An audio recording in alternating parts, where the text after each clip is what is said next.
इस लाचार औरत को कुछ लोग बुरी तरह पीट देते हैं, लेकिन उन्हें कहाँ पता था कि उसका पति दुनिया का सबसे खतरनाक शूटर है। इस बार उसके निशाने पर एक बड़ा टारगेट था, जिसे ठिकाने लगाने के लिए वह कई दिनों से एक सुनसान गोदाम में डेरा डाले हुए था। उसकी नजरें 24 घंटे खिड़की के रास्ते सीधे अपने टारगेट के आलीशान घर पर टिकी रहती थी। दिन से रात और रात से सुबह हो जाती, पर उसका सब्र नहीं टूटता। लेकिन जब लगातार 5 दिनों तक टारगेट का कोई अता पता नहीं चला, तो उसे अपनी छुपने की जगह से बाहर निकलना पड़ा। वह राशन खरीदने के बहाने मार्केट गया, जरूरी सामान लेने के बाद अपने सीक्रेट बॉस को फोन घुमाया और सिचुएशन की पूरी रिपोर्ट दी। दूसरी तरफ से भारी आवाज में आदेश आया, काम तमाम करो और अपना हिस्सा लेकर यहाँ से रफू चक्कर हो जाओ। किलर ने भी ठंडे दिमाग से वादा किया कि खेल जल्द ही खत्म होगा। गोदाम में वापस लौटने से पहले वह कुछ देर के लिए टारगेट के बंगले के ठीक सामने जाकर बैठ गया। वह बहुत बारीकी से वहाँ के बॉडीगार्ड्स, सुरक्षा के इंतजाम और वहाँ आने जाने वाले लोगों के डेली रूटीन को अपने दिमाग में नोट कर रहा था। पूरा ढांचा समझने के बाद वह वापस अपनी डार्क प्रोफाइल में लौट आया। उसने अपनी स्नाइपर गन को रीअसेंबल किया, पोजीशन सेट की और ट्रिगर पर उंगली टिकाकर इंतजार करने लगा। रात गहरी हो चुकी थी। उसने अपने दांत साफ किए और बेड पर लेट गया, लेकिन वह गहरी नींद में नहीं था। उसकी घड़ी में हर 10 मिनट का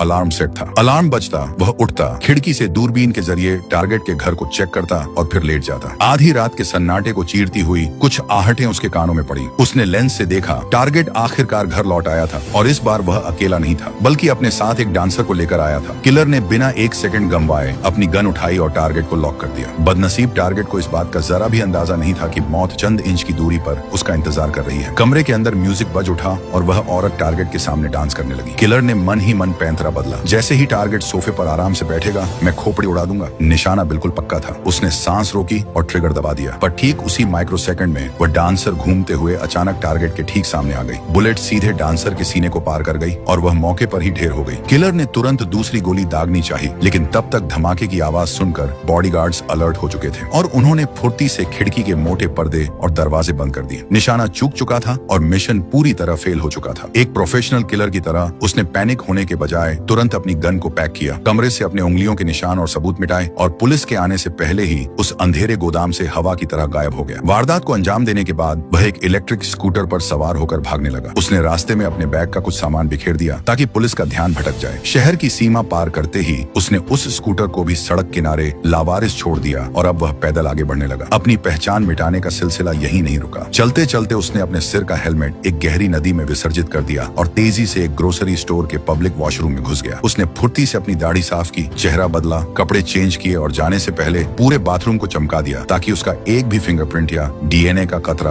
वहां न छूटे। इसके बाद उसने एक टैक्सी बुक की और सीधे इंटरनेशनल एयरपोर्ट का रुख किया। एयरपोर्ट के एंट्री गेट पर पहुंचने से पहले उसने अपनी सबसे वफादार साथीगण को एक सुनसान कचरे के डिब्बे के हवाले कर दिया और टिकट काउंटर की लंबी कतार में जाकर खड़ा हो गया। लाइन में खड़े खड़े अचानक उसकी रीढ़ में एक सिहरन दौड़ गई। उसने देखा कि पुलिस का एक खोजी कुत्ता लगातार उसी की तरफ घूर रहा है। एक पल के लिए इस शातिर कातिल के चेहरे पर भी हवाइयां उड़ने लगी। पकड़े जाने के डर से वह दोबारा वॉशरूम की तरफ भागा, खुद को अच्छे से सैनिटाइज किया ताकि गन पाउडर की गंध मिट सके। वापस लौटकर उसने फेलिक्स अंगर नाम के एक फर्जी पासपोर्ट और वीजा का इस्तेमाल किया और इमिग्रेशन क्लियर कर लिया। अभी वह फ्लाइट में बोर्ड करने ही वाला था कि उसके फोन की स्क्रीन चमक उठी। उसके सीक्रेट बॉस का कॉल था। फोन उठाते ही दूसरी तरफ से गुस्से का गुब्बार फूटा। सारा खेल चौपट कर दिया तूने, ये क्या बकवास करके आया है वहाँ? बॉस का गुस्सा 7वें आसमान पर था। किलर ने बिना कोई सफाई दिए ठंडे दिमाग से फोन काटा, उसके टुकड़े टुकड़े किए और प्लेन के अंदर दाखिल हो गया। लेकिन मुसीबतें उसका पीछा छोड़ने का नाम नहीं ले रही थी। फ्लाइट में बैठते ही उसकी नजर एक बेहद अजीब और संदेहास्पद शख्स पर पड़ी जो लगातार उसी को नोटिस कर रहा था। किलर का छठा सेंस एक्टिव हो चुका था। जैसे ही प्लेन लैंड हुआ, उसने अपनी आगे की कनेक्टिंग फ्लाइट कैंसिल कर दी और एक नए फर्जी नाम से दूसरी टिकट बुक की। लेकिन चौकसी के दौरान उसने पाया कि वह अजीब आदमी अब भी एयरपोर्ट के वेटिंग लाउंज में मौजूद था। खतरे की घंटी बज चुकी थी। उसने आगे का सफर अगले दिन के लिए टाल दिया और शहर के एक गुमनाम होटल में कमरा ले लिया। कमरे के अंदर घुसते ही उसने किसी भी अनहोनी से बचने के लिए दरवाजे और खिड़कियों पर एक सीक्रेट जाल सेट किया और खुद हाथ में एक धारदार चाकू थामकर पूरी रात बिना पलक झपकाए बैठा रहा। उसका इरादा साफ था, जो भी दरवाजा पार करेगा सीधा मौत के घाट उतरेगा। लेकिन वह रात अजीब थी। पूरी रात सन्नाटा पसरा रहा, कोई नहीं आया। अगली सुबह वह बिना वक्त गंवाए सीधे एयरपोर्ट पहुंचा, फ्लाइट पकड़ी और आखिरकार सुरक्षित अपने मुल्क डोमिनिकन रिपब्लिक वापस लौट आया। डोमिनिकन रिपब्लिक में अपने घर पहुंचते ही किलर के कदम ठिठक गए। गेट के पास जमीन पर किसी अनजान मर्द के जूतों के निशान थे और पास ही सिगरेट का टुकड़ा पड़ा था। उसके ट्रेंड दिमाग ने तुरंत भांप लिया कि खेल बिगड़ चुका है। उसने बिना एक पल गंवाए अपनी गन लोड की और घर के अंदर दाखिल हुआ। अंदर का मंजर देखकर उसका दिल बैठ गया। फर्श पर ताजा खून के धब्बे बिखरे पड़े थे। उसने कांपते हाथों से अपनी गर्लफ्रेंड का नंबर डायल किया, लेकिन जब फोन किसी और ने उठाया तो वह पागलों की तरह अस्पताल की तरफ भागा। अस्पताल के आईसीयू वार्ड में उसकी गर्लफ्रेंड जिंदगी और मौत के बीच झूलते हुए कोमा में थी और पास ही उसका भाई बैठा था। भाई ने रोते हुए जो सच बताया, उसने किलर के पैरों तले जमीन खिसका दी। उसने बताया कि एक बेरहम आदमी और एक औरत उनके घर में जबरन घुस आए थे। उनका असली टारगेट कोई और नहीं बल्कि खुद यह किलर था, लेकिन जब वह नहीं मिला तो उन्होंने उसकी गर्लफ्रेंड को अपनी हैवानियत का शिकार बना डाला। लड़की ने अपनी जान बचाने के लिए उनसे डटकर मुकाबला किया, लेकिन वे उस पर भारी पड़े। अधमरी हालत में जब वह किसी तरह वहां से बचकर भागी तो उसने देखा कि वे दोनों हमलावर एक हरे रंग की छत वाली टैक्सी में बैठकर फरार हो गए। अपनी मोहब्बत को इस हाल में देखकर उस पत्थर दिल कातिल की आंखों में आंसू आ गए। वह पूरी रात अस्पताल के उस ठंडे कमरे में अपनी गर्लफ्रेंड का हाथ थामे बैठा रहा। देर रात जब लड़की को होश आया तो उसने रोते हुए वह खौफनाक दास्तान बयां की। वे मुझे तड़पा रहे थे, टॉर्चर कर रहे थे ताकि मैं तुम्हारे ठिकाने का राज उगल दूं। मैंने सारा दर्द सह लिया, लेकिन तुम्हारा सौदा नहीं किया। उसका निस्वार्थ प्यार देखकर किलर के अंदर का शैतान जाग उठा। उसने तय कर लिया कि जिसने भी यह किया है उसकी मौत अब तय है। उसी रात वह अपने घर लौटा और फर्श के नीचे छुपाए हुए हथियारों का एक भारी भरकम संदूक बाहर निकाला। अब वह किसी को बख्शने के मूड में नहीं था। अगले दिन वह अपनी गाड़ी लेकर शहर की सड़कों पर निकल पड़ा। उसके पास उन कातिलों तक पहुंचने का सिर्फ एक ही सुराग था, वह हरे रंग की छत वाली टैक्सी।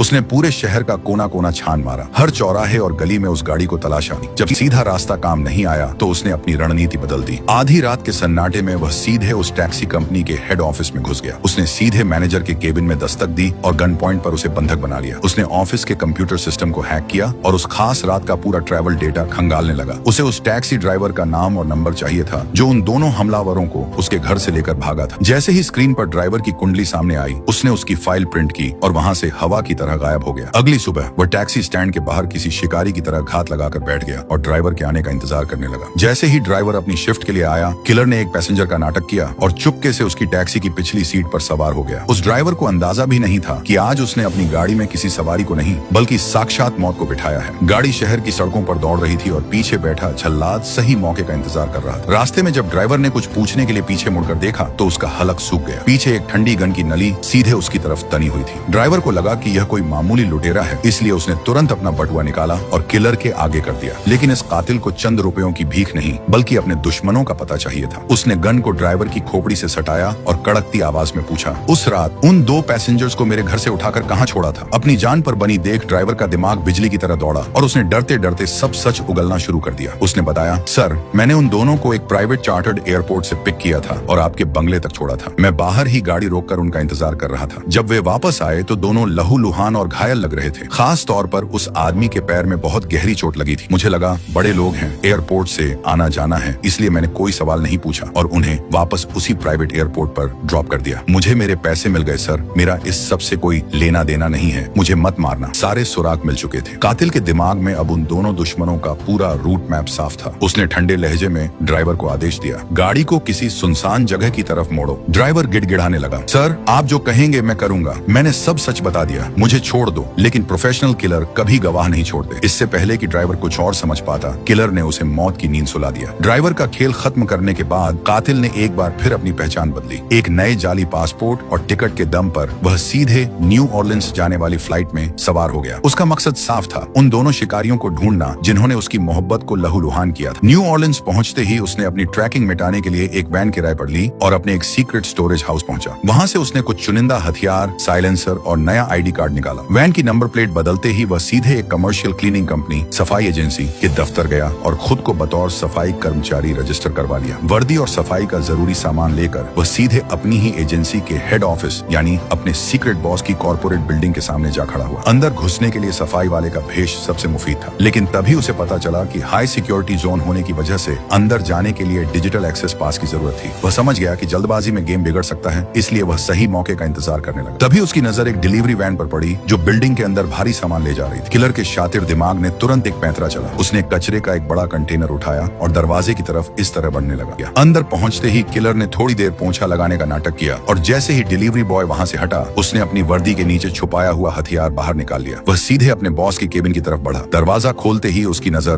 बॉस और उसकी सेक्रेटरी पर पड़ी। बिना एक सेकंड गंवाए उसने गन तान दी और सेक्रेटरी को मजबूर किया कि वह अपने ही बॉस को कुर्सी से बांध दे। उन दोनों हथियारों के नाम और ठिकाने बताओ जिन्होंने मेरे घर पर हमला किया था। मौत को सामने देख उस शातिर बॉस की घिघी बंद गई। वह गिड़गिड़ाते हुए बोला, मेरा कसम से इस सब में कोई हाथ नहीं है। तुम जिस टारगेट को पेरिस में छोड़कर भागे थे, उस क्लाइंट कस्टमर का दिमाग घूम गया है। काम अधूरा छोड़ने की वजह से वह बुरी तरह भड़का हुआ है। वे गुंडे उसी क्लाइंट ने भेजे थे। वे तुम्हें खत्म करने आए थे, लेकिन तुम घर पर नहीं मिले तो तुम्हारी गर्लफ्रेंड उनके हत्थे चढ़ गई। इसके बाद बॉस ने उसे डांटते हुए चेतावनी दी, तुम पागल हो गए हो जो यहाँ वापस आए हो। चुपचाप अपनी पहचान बदलो और अगले कुछ सालों के लिए दुनिया के किसी ऐसे कोने में गायब हो जाओ जहाँ वह क्लाइंट तुम्हें कभी ढूंढ न पाए, वरना हम सब मारे जाएंगे। कातिल के सिर पर बदले का खून सवार था। उसने बॉस की दलीलों को अनसुना कर दिया। उसकी नजर पास ही पड़ी एक भारी कील ठोकने वाली मशीन पर पड़ी। उसने मशीन उठाई और सीधे बॉस के महंगे लैपटॉप पर कुछ कीलें दाग दी। टूटती हुई स्क्रीन के साथ उसने अपनी आंखों से इशारा किया, अगर अब भी जुबान नहीं खुली तो अगली कील तुम्हारे सीने के पार होगी। लेकिन बॉस को शायद अपनी ताकत का कुछ ज्यादा ही घमंड था। उसने कातिल की इस धमकी को हल्के में लिया और तेवर दिखाते हुए बोला, जितना जानता था बता दिया, अब चुपचाप यहाँ से दफा हो जाओ वरना अंजाम अच्छा नहीं होगा। ये सुनते ही कातिल का पारा 7वें आसमान पर पहुंच गया। उसने बिना एक पल गंवाए नेल गन का ट्रिगर दबाया और सीधे बॉस की छाती पर ताबड़तोड़ कीलें ठोक दी। बॉस दर्द से कराह उठा। कातिल ने अपना फोन जेब से निकाला और उसकी आंखों में आंखें डालकर बोला, उन दोनों हमलावरों के नाम बताओ वरना एम्बुलेंस को कॉल नहीं करूंगा। तड़प तड़प कर यहीं दम तोड़ दोगे। लेकिन बात बहुत आगे निकल चुकी थी। चोट इतनी गहरी थी कि वह बूढ़ा बॉस बिना कोई राज उगले कुछ ही सेकंड में ढेर हो गया। कातिल निराश था क्योंकि उसका सुराग मिट चुका था। उसने ठंडे दिमाग से सोचा कि अब गवाह के तौर पर इस सेक्रेटरी को भी ठिकाने लगा देना चाहिए। लेकिन वह औरत बेहद चालाक थी। उसने कातिल की आंखों में मौत का इरादा भांप लिया और तुरंत एक हैरान करने वाली डील सामने रखी। वह कांपती आवाज में बोली, मैं जानती हूँ तुम मुझे जिंदा नहीं छोड़ोगे, लेकिन मेरी एक शर्त है। मेरी मौत को एक हादसा दिखाओ और मेरी लाश को ऐसी जगह छोड़ना जहाँ वह मेरे परिवार को आसानी से मिल सके। ऐसा करने से मेरे बच्चों को लाइफ इंश्योरेंस बीमा का पैसा मिल जाएगा। इसके बदले मैं तुम्हें उन दोनों कातिलों की असली पहचान और पूरा पता दूंगी। अपने बच्चों के भविष्य के लिए उस औरत की यह आखिरी ख्वाहिश देखकर कातिल इस सौदे के लिए राजी हो गया। उसने औरत की रस्सियां खोल दी और फिलहाल के लिए उसे छोड़ दिया। इसके बाद उसने बॉस की भारी लाश को एक प्लास्टिक में लपेटा, उसे उसी कचरे के बड़े कंटेनर में डाला, दफ्तर से खून के सारे निशान साफ किए और सेक्रेटरी के घर की तरफ चल पड़ा। रास्ते में मौत को इतने करीब देखकर उस औरत की हिम्मत जवाब दे गई। वह रोते हुए अपनी जान की भीख मांगने लगी, तुम जो कहोगे मैं वो करने को तैयार हूँ, प्लीज मुझे मत मारो। लेकिन कातिल के चेहरे पर कोई भाव नहीं था। जैसे ही वे उसके घर के गैराज के पास पहुंचे, औरत ने खुद को बचाने के लिए पूरी ताकत से चीखना शुरू कर दिया ताकि कोई पड़ोसी उसकी आवाज सुन सके। लेकिन उस सुनसान इलाके में उसकी आवाज सुनने वाला कोई नहीं था। कातिल ने फुर्ती से उसे दबोचा, गैराज का दरवाजा खोला और गाड़ी को अंदर कर दिया। मौत का समय करीब देखकर औरत ने आखिरकार दोनों हमलावरों का नाम उगल दिया। साथ ही उसने अपनी दराज से एक गुप्त पोस्ट कार्ड निकाला जिस पर उस असली मास्टरमाइंड क्लाइंट का पता लिखा था जिसने इस खूनी खेल का ऑर्डर दिया था। अपना सुराग हाथ लगते ही कातिल ने अपने सौदे का आखिरी हिस्सा पूरा किया। उसने बिना कोई दर्द दिए झटके से उस औरत की गर्दन मरोड़ दी और लाश को सीढ़ियों से नीचे धक्का दे दिया ताकि पुलिस को यह महज एक घरेलू एक्सीडेंट लगे और उसके मासूम बच्चों को इंश्योरेंस के पैसे मिल सके। सेक्रेटरी के घर से निकलने के बाद कातिल सीधे अपने खुफिया स्टोरेज यूनिट पहुंचा। सबूतों को पूरी तरह मिटाने के लिए उसने अपने बॉस की लाश को वहीं जलाकर खाक कर दिया। अगली सुबह उसने एक सुनसान पुल पर जाकर उस बची खुची राख को हवा के हवाले कर दिया ताकि किसी को भनक तक न लगे। उस रात उसने किराए की वैन को अंदर बाहर से अच्छी तरह साफ किया, नकली नंबर प्लेट को ठिकाने लगाया और अगले दिन उसे रेंटल कंपनी को वापस सौंप दिया। अब उसकी राहों के सारे कांटे साफ थे और उसकी मंजिल थी फ्लोरिडा, जहां उसकी गर्लफ्रेंड को टॉर्चर करने वाले दोनों शिकारी छिपे बैठे थे। फ्लोरिडा पहुंचकर उसने अपनी रणनीति बनाई। उसने तय किया कि पहले वह उस मर्द कातिल को ठिकाने लगाएगा और फिर उस औरत की बारी आएगी। उसने पोस्ट कार्ड के पते का पीछा करते हुए उस मेल किलर के ठिकाने की रेकी शुरू की। घर के बाहर कुछ लोग एक पालतू कुत्ते के साथ वक्त बिता रहे थे। कातिल की नजरें घूमते हुए अचानक उनमें से एक शख्स पर जाकर टिक गई। वह चलने में थोड़ा लंगड़ा रहा था। यह वही पैर की चोट थी जिसका जिक्र उस टैक्सी ड्राइवर ने किया था। शिकार की पहचान हो चुकी थी। पूरा दिन वह बाज की तरह घर के बाहर मंडराता रहा। शाम ढलते ही उसने देखा कि वे लोग पास के कसीनो की तरफ निकल पड़े हैं। कातिल ने साए की तरह उनका पीछा किया और कसीनो के अंदर भी उन पर पैनी नजर रखी। रात के करीब 12 बजे वह लंगड़ाता हुआ किलर आखिरकार अकेला अपने घर लौटा। बदले का काउंटडाउन शुरू हो चुका था। कातिल दबे पांव अहाते के अंदर दाखिल हुआ, लेकिन तभी रखवाले कुत्ते ने उसे देख लिया और जोर जोर से भौंकने लगा। कातिल ने तुरंत अपनी जेब से नशीली दवा, मिला हुआ गोश्त का टुकड़ा उसकी तरफ फेंक दिया। कुछ ही पलों में कुत्ता गहरी नींद सो गया। रास्ता साफ होते ही कातिल जैसे ही घर के अंदर घुसा, अचानक अंधेरे से उस लंगड़े किलर ने उस पर जानलेवा हमला कर दिया। दरअसल वह भी एक प्रोफेशनल था और उसे अच्छी तरह अंदाजा था कि पेरिस वाला शिकारी अपना बदला लेने यहाँ जरूर आएगा। दोनों के बीच हड्डियों को तोड़ देने वाली खूनी जंग शुरू हो गई। मुक्के, लातें और जो हाथ में आया वे एक दूसरे पर वार करने लगे। कमरा अखाड़ा बन चुका था। लेकिन जब कातिल उस पर भारी पड़ने लगा और उसका गला दबोचने लगा तो लंगड़े किलर ने हार मानते देख तुरंत अपनी गन निकाल ली। जान बचाने के लिए कातिल फुर्ती से पास के एक बेडरूम में घुस गया और अंदर से दरवाजा लॉक कर लिया। बाहर पैर पटकते दुश्मन को भड़काने के लिए कातिल कमरे के अंदर से ही गरजती आवाज में चिल्लाया, जॉन, मैं तुम्हारा असली नाम जान चुका हूँ। हूँ, हिम्मत है तो आ जाओ अंदर, मिटा दो अपने खिलाफ सारे सबूत। जॉन ने भी उसका चेहरा देख लिया था, इसीलिए वह अब उसे जिंदा छोड़ने का जोखिम नहीं ले सकता था। गुस्से में पागल जॉन गन ताने जैसे ही दरवाजे की तरफ बढ़ा, कमरे के अंदर छिपे कातिल ने दरवाजे के आर पार गोलियां दाग दी। लकड़ी के दरवाजे को चीरती हुई गोलियां सीधे जॉन के सीने में जा धसी। गोलियों की गूंज से सो रहा कुत्ता हड़बड़ाकर जाग उठा। वह अपने मालिक को बचाने के लिए अंदर की तरफ भागा। कातिल ने फुर्ती से कुत्ते बंद कर दिया। सबूतों और जॉन के वजूद को राख करने के लिए उसने एक जलता हुआ पेट्रोल बम घर की तरफ उछाल दिया। पल भर में पूरा बंगला आग की लपटों से घिर गया और एक जोरदार ब्लास्ट के साथ जॉन की कहानी हमेशा के लिए दफन हो गई। अब बारी थी उस खूनी खेल की दूसरी हिस्सेदार यानी टेरेसा की। कातिल ने तुरंत अपनी पहचान बदली और न्यूयॉर्क जाने वाली अगली फ्लाइट पकड़ ली। न्यूयॉर्क के आलीशान माहौल में कदम रखते ही उसने एक गाड़ी किराए पर ली और सीधे टेरेसा के पौश इलाके वाले ठिकाने पर जा पहुंचा। वह चील की तरह आंखें गड़ाए पूरे दिन सही मौके का इंतजार करता रहा। रात ढलते ही उसने देखा कि टेरेसा सज धज कर एक बेहद महंगे रेस्टोरेंट की तरफ निकली है और उसके साथ एक रईस आदमी भी है। कातिल साए की तरह पीछे हो लिया। जैसे ही वह आदमी टेरेसा को छोड़कर वहां से निकला, कातिल ने सीधे रेस्टोरेंट के अंदर एंट्री मारी और उसकी टेबल के सामने जाकर बैठ गया। टेरेसा ने जैसे ही उसकी ठंडी आंखों को देखा, वह भांप गई कि मौत उसके ठीक सामने टेबल पर बैठी है। घबराने के बजाय उसने वेटर को इशारा करके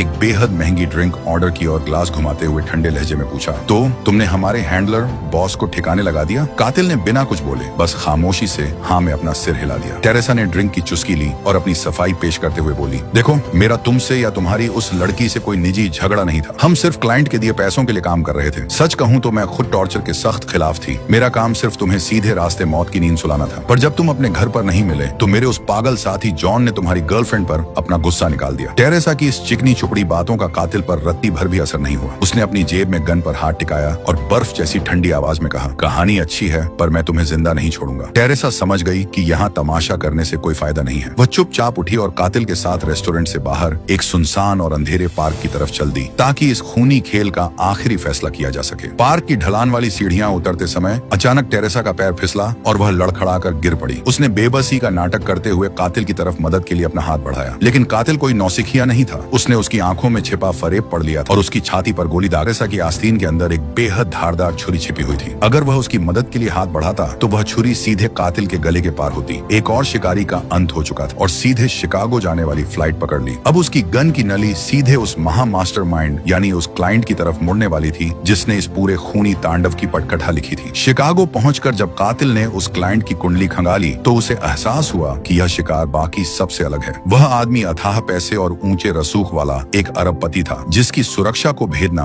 नामुमकिन के बराबर था। कातिल ने हड़बड़ी दिखाने के बजाय उसके आलीशान पेंट हाउस के बाहर डेरा डाल दिया और उसकी हर हरकत पर बाज जैसी नजर रखने लगा। एक सुबह जैसे ही वह रईस अपनी गाड़ी लेकर गैराज से बाहर निकला, कातिल एक आम राहगीर की तरह टहलता हुआ फुर्ती से गैराज के अंदर घुस गया, लेकिन आगे का रास्ता ब्लॉक था। अंदर का मुख्य दरवाजा एक हाईटेक डिजिटल लॉक से बंद था। कातिल ने बिना देर किए उस ताले की एक क्लियर फोटो ली और तुरंत डार्क वेब पर उसकी तकनीक को डिकोड करने में जुट गया। इस अभेद्य सुरक्षा को तोड़ने के लिए उसने एक स्पेशल की कार्ड क्लोनिंग डिवाइस ऑर्डर किया। डिवाइस के डिलीवर होने तक उसने अपने सारे सेफ हाउस और बैंक अकाउंट्स खंगाले और अपनी पूरी दौलत एक सुरक्षित मुल्क में जेफरसन नाम के एक बेनामी अकाउंट में ट्रांसफर कर दी ताकि इस मिशन के बाद उसका कोई नामो निशान न बचे। इसके बाद उसने ब्लैक मार्केट के एक लोकल डीलर से कुछ बिना नंबर वाली बंदूकें खरीदी। जैसे ही उसका क्लोनिंग डिवाइस आया, उसने अपना खेल शुरू कर दिया। वह क्लाइंट जिस आलीशान गगनचुंबी इमारत में रहता था, कातिल ने उसी फ्लोर के वीआईपी जिम का एक सेशन बुक किया। वहां उसने चालाकी से एक सफाई कर्मचारी का वर्कर पास चुराया और अपने क्लोनिंग डिवाइस से उसका एक हूबहू डुप्लीकेट की कार्ड तैयार कर लिया। उसी शाम वह उस फर्जी कार्ड की मदद से सुरक्षा घेरे को चीरता हुआ सीधे उस अरबपति क्लाइंट के बेडरूम में जा धमका। अचानक एक अनजान शख्स को हाथ में गन लिए अपने सामने देख क्लाइंट के होश उड़ गए। वह घबराकर चिल्लाया, तुम कौन हो और यहाँ अंदर कैसे घुसे? कातिल को लगा कि यह अमीर आदमी सिर्फ अनजान बनने का नाटक कर रहा है। उसने जेब से वही सीक्रेट पोस्ट कार्ड निकाला और क्लाइंट के चेहरे के आगे कर दिया जिस पर इस सुपारी का पूरा ब्यौरा था। पोस्ट कार्ड देखते ही क्लाइंट के चेहरे का रंग सफेद पड़ गया। उसे तुरंत याद आ गया कि यह वही शूटर है जो पेरिस वाले मिशन में चूक गया था। अपनी जान की भीख मांगते हुए क्लाइंट तेजी से बोला, रुको, मेरी बात सुनो, इस सब में मेरी कोई गलती नहीं है। जब तुम्हारा पेरिस वाला मिशन फेल हुआ तो मैंने सोचा कि इंसान से गलती हो जाती है और मैंने बात वहीं खत्म कर दी थी, लेकिन वो तुम्हारा हैंडलर बॉस था जिसने मुझे भड़काया। उसने कहा कि यह तुम्हारी लापरवाही है और तुम्हें जिंदा छोड़ना खतरे से खाली नहीं है। उसने मुझसे $1,500 और मांगे ताकि वह तुम्हें और तुम्हारे वजूद को हमेशा के लिए मिटा सके। ये सुनते ही कातिल के दिमाग की कड़ियां जुड़ गईं। असल में उस बूढ़े बॉस को गुस्सा इस बात का था कि उसका सबसे बेस्ट शूटर फेल कैसे हो गया। उसे डर था कि अगर पुलिस पुलिस ने इस शूटर को पकड़ा तो वो खुद भी जेल जाएगा। इसलिए उस लालची बॉस ने ही इस कातिल को रास्ते से हटाने के लिए उन 2 शिकारियों को उसके घर भेजा था। क्लाइंट लगातार गिड़गिड़ा रहा था, उन दोनों जल्लादों को भेजने में मेरा कोई हाथ नहीं था, सब तुम्हारे बॉस का प्लान था। कातिल ने अपनी पारखी आंखों से क्लाइंट के चेहरे को देखा। वो समझ गया कि मौत के मुहाने पर खड़ा यह अमीर आदमी झूठ नहीं बोल रहा है। कुछ पलों के ठंडे सन्नाटे के बाद कातिल ने अपनी गन नीचे की, लेकिन जाने से पहले उसने क्लाइंट के कान के पास बर्फ जैसी ठंडी आवाज में चेतावनी दी, आज के बाद अगर दुनिया के किसी भी कोने में